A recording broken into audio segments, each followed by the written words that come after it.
I thought this person's crazy. Well, not just lying. They're full of shit. Yeah, and they're pervert. They're probably maybe they just want to swingers. appear a certain way. They're swingers, David. But, they're saying this about, not their piece on the side, but their long-term partner. Got it. And so what happens when you put old married people in the brain scanner? Well, the 19 out of 20 people who say, no, it's not the same way it was when we first met, their amygdala is not turned down. Their prefrontal cortex is not turned down. They're seeing their partner in the cold, clear light of day with all their rational faculties. But that 1 out of 20 people that says they are truly, madly, deeply still, the brain agrees with them. In other words, their brain scan looks like someone feeling new love. And now what do these people have that most of us don't have, and how can we get it? We don't know. Be good to bottle that. Yeah, gosh. I'd do a couple grams of it right now, dude. I wouldn't say anything. I'd eat it. I'd put a pill under my tongue and let it, I'd do a half an 8-ball of it right now and take you to a damn Sphere show of the Grateful Dead. It'd be fun. Yeah, I think love is something that certainly gives us a sense of purpose, I think, Absolutely. Do you feel like humans these days, we talk a lot about purpose on here. Do you feel like humans these days that we're losing that we're losing a sense of purpose? That's what it feels like sometimes to me.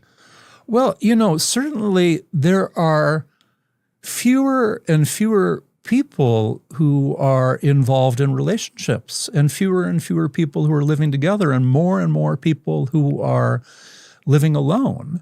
And the people who are living alone aren't always replacing a romantic partner with lots of time with friends. A lot of times they're replacing it with, the internet, with watching podcasts like this. Not to disparage podcasts like this, but what I'm saying is not the same.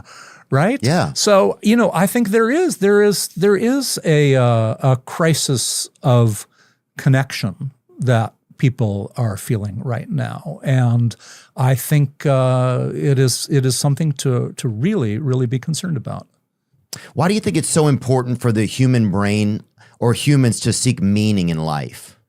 I think we can't help but do it. I think our brains are hardwired to take fragments of information and then try to make a story out of them. We are a story-making, storytelling species. We can't help but do it, right? It is a deeply human thing. And let me tell you a little bit of what I mean, right? So people say, well, science and faith are somehow in opposition. I say science and faith are two branches of the same human stream. We're starting with fundamental questions that we can't know. What is our purpose?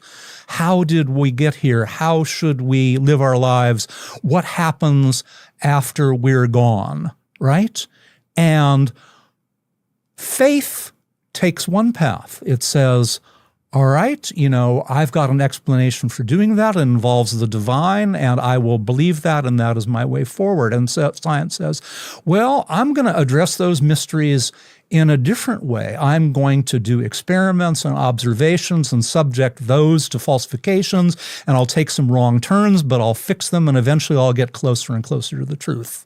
And they are two different ways of getting at it, but they have the very same root. We as humans are curious. We want to know what's going on. We want to put it together. We want to make a story.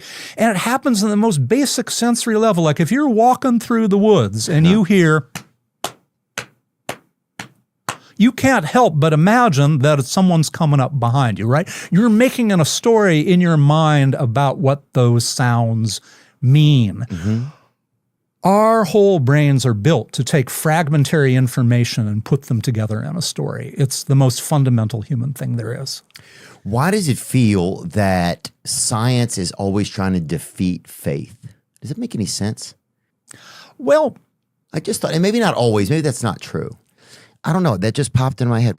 Well, certainly that's the way that a lot of people think about it. There are certain aspects of certain faith stories where science will weigh in. In other words, if you say, I believe the literal Bible that the earth was created 6,000 years ago by God, well, scientists will say, we got some observations that say it's been around a lot longer than that and it didn't happen that way, and so we have a problem with that. Yeah, but science is going to be like, hold my degree. Yeah. Yeah, but when you look at it, a lot of faiths don't really have as much of a quarrel. I mean, there's some people who are really fundamental literalists, and they're going to say, no, that a Bible story about 6,000 years is right, and if you scientists disagree with me, well, then we got problems. There's really no way to reconcile this. But like if you look at the Catholic Church, right?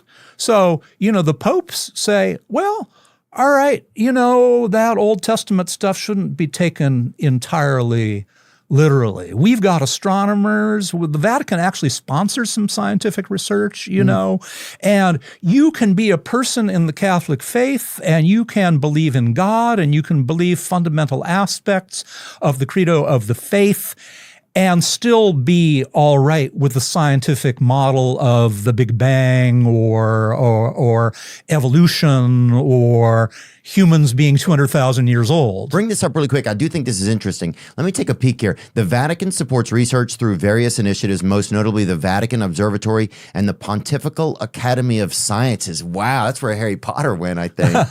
The Vatican Observatory conducts research in astronomy and related sciences, while the Pontifical Academy of Sciences promotes advancements in various scientific fields. The Vatican also supports research into stem cells, rare diseases, and other areas. Huh. That's right. So this is an example of a major branch of Christianity that doesn't have like a fundamental basic problem with the scientific method. And it's not just Christianity. Like, for example, if you were to look at Buddhism, the Dalai Lama, our present Dalai Lama, says, yeah, I'm really interested in science. If science conflicts with Buddhism, then Buddhism's going to have to change a little bit. We're going to have to adapt. And so, you can be a Buddhist and you can live according to Buddhist principles and still have a scientific worldview and respect science and believe in the scientific method. These things aren't at their core irreconcilable. Excellent. Yeah. Thank you so much, man. I think a lot of people need to hear stuff like this because I think, especially that last piece, it was like, you can do both of these things. You can. I think there's a lot of people who get stuck in the word of like, well, if I don't do exactly this, then God's not going to love me or God's not going to care about me. Or if I even imagine, like I remember, it felt like sometimes when I was young in certain environments that if you even like neighbors that I had and stuff, if they even had like an imagination that it would go against some of their beliefs that were like really iterated strongly in their household, right? And no judgment against that. Those beliefs may have kept them in a pattern that was safe and great for them, right? And it may do that for millions of people. But I do think it's just interesting how do you manage both? And I don't think that God would let us have these thoughts if we weren't supposed to have these thoughts, He gave you the hardware to have those thoughts. You're absolutely right. Like Pete Buttigieg said about being gay, ultimately this goes back to my creator, not me. Bring it up, PDB. I want to see exactly what he said, man. Start it over, go on. You may be religious and you may not. But if you are, and you are also queer, and you have come through the other side of a period of wishing that you weren't, then you know that message, this idea that there is something wrong with you, is a message that puts you at war not only with yourself, but with your Maker. And speaking only for myself, I can tell you that if me being gay was a choice, it was a choice that was made far, far above my pay grade.